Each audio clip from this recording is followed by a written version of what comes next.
Pangako hindi kita iiwan.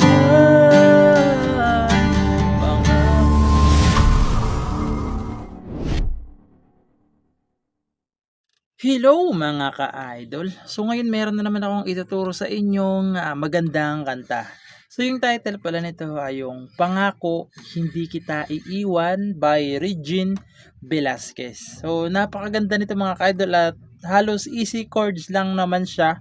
May 2 pirasong bar chord lang. So alam ko namang kayang-kaya nyo yan. So dito muna tayo sa strum. So yung strumming pattern natin is magiging 2 klase. Okay?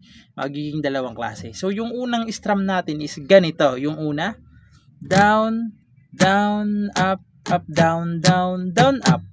Okay? So ganun siya. Yung pangalawang strum naman is pag nasa loob ng open, close, parenthesis naman yung chords, ganito na lang. Down, down, down, up. Okay? So ulitin ko. Pag nasa loob ng open, close, parenthesis yung chords, ganito na lang. Down, down, down, up. No? So, ganun na lang siya.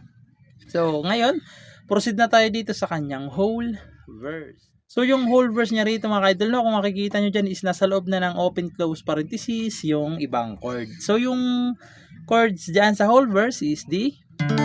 So, yung D, first, second, third. Okay? D over F sharp na may open close parenthesis.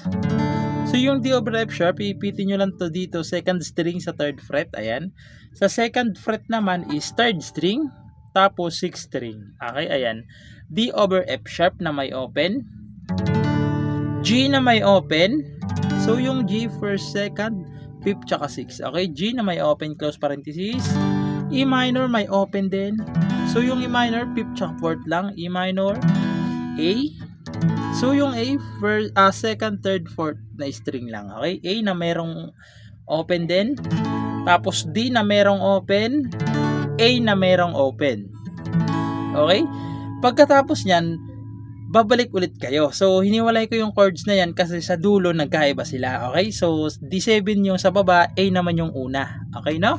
So sa baba, babalik lang kayo ng D na walang open close parenthesis. D over F sharp meron na. G meron, E minor meron, A meron, D meron. So dito lang sila nagkaiba. D7 meron. So yung kasi kanina 'di ba A. So ngayon dito is D7 na. So yung D7, second string ipitin nyo, first string tapos third string. Okay, D7. Na may open close parenthesis din. Okay? So yan yung kanyang whole verse, no? So sasampulan ko para mas maintindihan nyo kung paano siya tugtugin. So, ganito siya now. Dito lang ako magpe-play para mas marinig niyo yung tunog. So, ganito naman siya kapag tinugtugan. Bakit ba may lungkot sa iyong mga mata? Ako kaya'y di naisip makapiling sinta. Tapos yung sa baba naman, di mo ba pansin?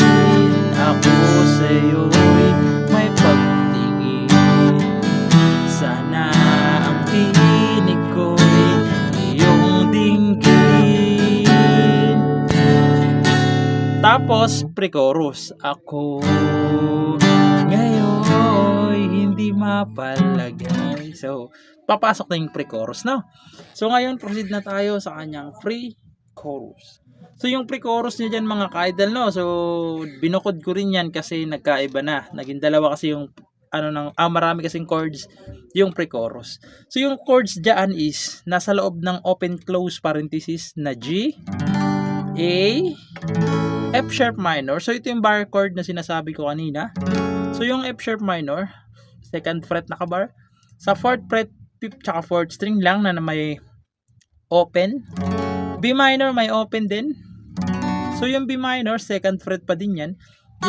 Dito naman sa kanyang 3rd fret ay 2nd string na. Sa 4th fret naman is 4th tsaka 3rd string na. Okay? B minor may open close parenthesis yan. E minor meron din. A meron din. D meron din. D7 meron din. Okay? Pagkatapos nyan, so babalik lang ulit kayo. So sa baba na chords naman, babalik lang kayo ng G. May open din yan. A, B minor, B minor, F sharp minor, B minor, tapos G, E minor, tapos A na wala ng open close parenthesis. Okay? So, dyan sa pre-chorus, itong dulong A lang yung walang open close parenthesis. Okay? So, sana naintindihan nyo. So, ganito naman siya kapag kinantahan sa pre-chorus. Ako ngayon hindi mapalagay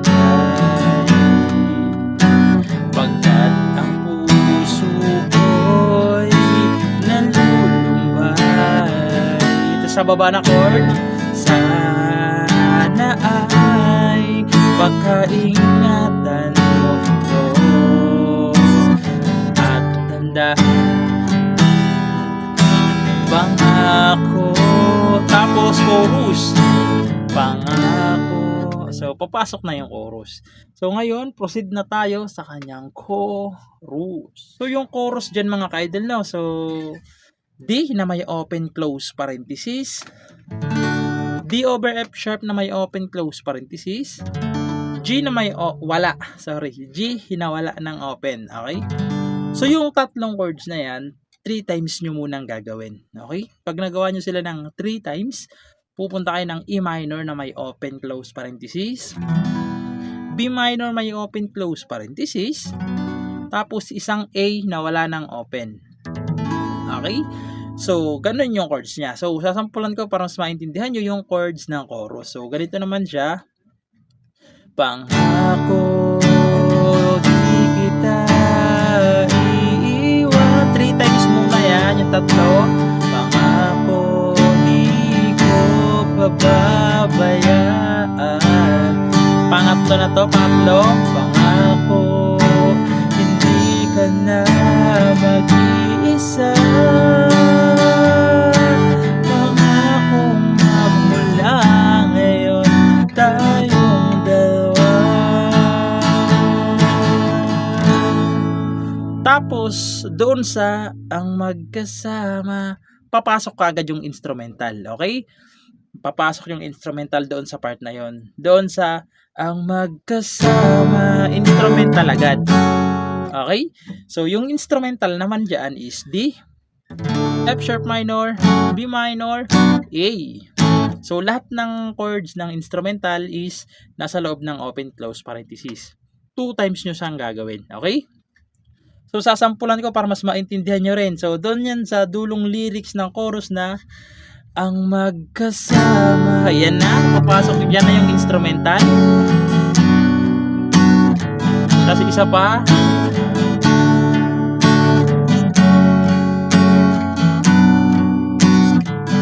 Tapos verse.